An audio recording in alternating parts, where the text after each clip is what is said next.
Grabe ang takot ng mga puppies ni Mama Fiona dito sa tiger. Pero in fairness, napaka-behave nilang linisan ng tenga, ha? Wow! For today nga, ito mga puppies naman ni Mama Fiona ang bida. Sinasabi nyo na may miss nyo na rin nga sila. Pinapasok na rin nga sila ni Mother dito sa loob ng mansyon dahil nga sila naman ang i-groom for today. Kasama pa nga nila dito ang napakakulit na si Brindle. O, diba? Minsan talaga friends sila. Pero madalas rin talaga ay enemies rin. Actually, mabait naman talaga si Brindle at magaling rin nga siya makapaglaro. Yun nga lang talaga minsan napipikon siya kaya naman nauuwi talaga sa away yung kulitan nila. Tapos ang madalas pa nga niyang kulitin na ito mga puppies ni Mama Fiona. Tapos sila pa din yung madalas niyang awayin. Napakaliliit pa naman ng mga yan at wala rin talagang gawa sa kanya. Tingnan nyo rin naman kasi talaga kung paano sila maglaro. Napakatindi rin naman kasi talaga. Pero sa totoo lang, hindi naman sila nagkakasakitan sa laro nilang ganyan. Enjoy na enjoy rin naman ang mga to. Basta makapasok nga dito sa mansyon at tingnan nyo, ginuguna-guna nila at may pag-akyat pa sa second floor at dito sa tambayan. Pero alam nyo ba guys, napakaganda ng lahi nila at napakagagaling talaga kasi tingnan nyo, nakakaakyat sila dito kahit apakataas nitong akyatan na to dito sa tambayan. Kahit nga si Brindle, sabi ko sa inyo, nasa tambak ng basurahan noon natutulog nung maliliit pa sila since gusto niya palagi siyang nasa ibabaw. Feel ko nga talaga nasa lahi na nga nila yan. Anyways, ito na nga si Mother, may dala-dala nga siyang isang puppy dyan at dito sa paliguan ng ating pack members. Liliguan niya nga sana itong isang to nang ma-realize niya, ay Diyos ko, bagong turok nga pala ang mga ito lately. Napanood nyo naman sa vlog natin, diba guys, nung vinaksin nga sila ng lahat at kasama nga sa pag-vaccine itong mga puppies ni Mama Fiona. Alam naman natin na after vaccine, 5 to 7 days na bawal maligo kaya ayan, balik sila sa pagkukulitan dito. Tinakot-takot pa nga sila ni Kuya dito sa tiger na to at tingnan nyo, talagang takot nga sila. Talagang nagsisitakbuhan rin nga sila papalayo nung inilalapit nga ni Kuya ay ang tiger na yan. Diyos ko, grabe ang mga bata, takot na takot talaga. Enjoy na enjoy naman si Kuya John.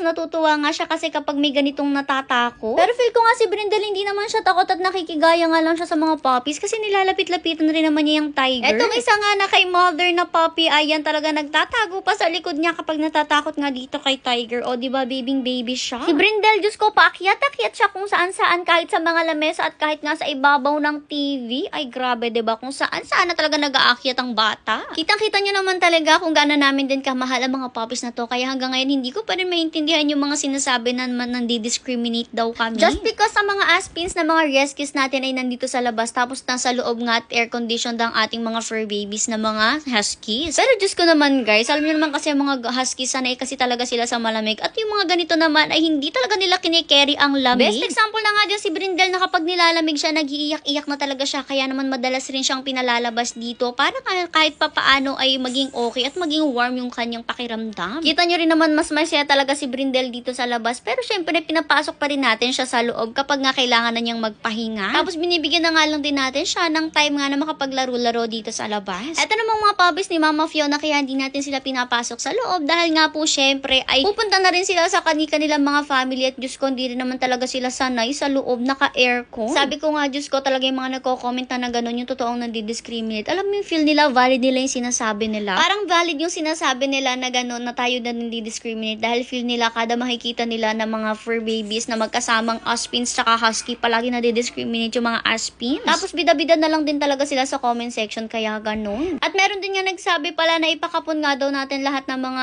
aspins dito sa labas na pag-alagala. Yun talaga hindi namin kineri ni Mother kasi Diyos ko po guys, yung pakapon pa ba yung magawa namin yung pagpapakain nga lang namin sa mga doggies napapabarangay na kami. Yung pagpapakapon pa ba, Diyos ko guys, may kanya-kanya rin kasing owners yung ibang mga doggies dito at talagang hindi naman sila talaga homeless. At nasa sa mga owners na rin po kasi talaga nila kung gusto nilang ipakapon yung kanilang mga fur babies or hindi at hindi na po kami yung magdedesisyon no. Si Mama Fiona naman, kaya naman natin siya ipinakapon syempre dahil nga po wala naman nagmamay-ari kay Mama Fiona mismo. Tapos nung ma-aksidente nga siya or nung hindi siya makalakad, sinuggest nyo rin nga na dahil nandito na nga siya sa atin na ipakapon na rin natin siya. Malaking tulong din naman yun kasi nga syempre mapipigilan na nga po yung pagkala talaga or pagdami ng population ng mga doggies na pag-alagala lang dito sa labas at wala naman talagang bahay or family. Anyways, balik tayo dito sa video. Ayan, isa-isa nga pong nililinisan ni Mother itong mga puppies ni Mama Fiona ng kanilang mga tenga at syempre pati rin na rin nga po si Brindle. Pero alam nyo ba, sobrang babait na mga to at sabi ko nga, Diyos ko, dinaig-daig pa nga nila ang pack members natin. Kasi mga pack members natin, pahirapan talaga yung iba kung malinisan ng tenga kasi nagwawala talaga sila at ayaw nila. Pero itong mga to, tingnan nyo, ang babait nila kapag nililinisan ng tenga, halos hindi pa nga sila umiibo. Feel ko nga na-enjoy din nila kasi nga syempre napakasarap din talaga sa pakiramdam ng ganyang nililinisan ng tenga. Pagkakalinis rin nga pala ng tenga, inaalkoholan nga ni mother ang mga paa nila para kahit papano'y malinisan na rin naman. Nakakaloka naman kasi yung dalawang puppies pumunta pa nga dito sa kwarto sa taas tapos tingnan nyo kung saan sila sumuksok sa ilalim ng kama. Enjoy na enjoy naman nila dyan at feel ko nga nagtatago sila dahil ayaw nila magpalinis ng tenga sa mother nila. Sinundo pa nga sila dyan ng Kuya Edmar niya tapos pinababaha nga sila para malinisan na rin nga sila ni mother. Sabi